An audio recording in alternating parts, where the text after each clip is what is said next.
Hi, I'm Dan Fenyo, lead distiller here at Dennings Point Distillery. I wanted to talk today a little bit about scaling your recipe from test batch to production run.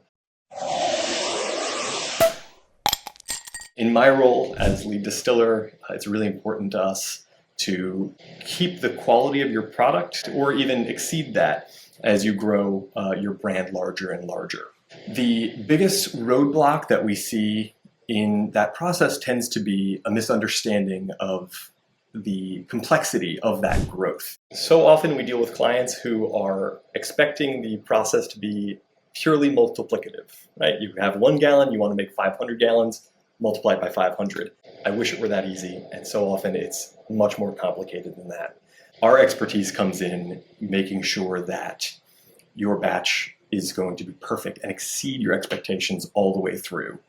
It really is one of the elements that separates a distillery and the relationship that you can have in contract distilling from just co-packing. It creates a little bit more complexity in that regard. The other big things that we like to highlight for our clients is the importance of keeping consistent ingredient sourcing and also tweaking your formula as you do grow to make it a more viable product.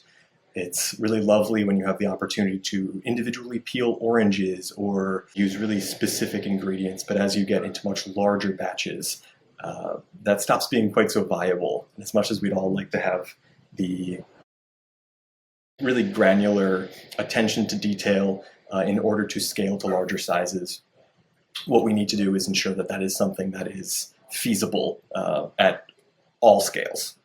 One of the other things we really like to emphasize is the importance of making big, broad decisions early on while still maintaining some flexibility throughout the process. One of the big ones is, of course, packaging. It is so important that you choose a representation for your brand that will stay memorable and really represent what you're doing in a way that dignifies the quality of your brand. To that end, we really highly recommend nailing down your bottle's shape and size, as well as labels and how they're being applied as early as possible.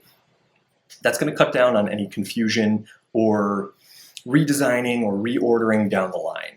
Of course, we have to account for operational realities. There are these unexpected difficulties that sometimes arise, things like supply chain issues. These are all aspects that are unfortunately inevitable, but things that we can account for, things that we can solve. The biggest factor in all of this is to ensure really strong communication between the client and the distillery. As a lead distiller, my most gratifying conversations happen with clients who encounter issues and whom we can work with to see those through to a satisfying conclusion. The earlier you plan these details, the smoother your launch will go. No launch goes totally smoothly, but we can set ourselves up for success by planning early and communicating well.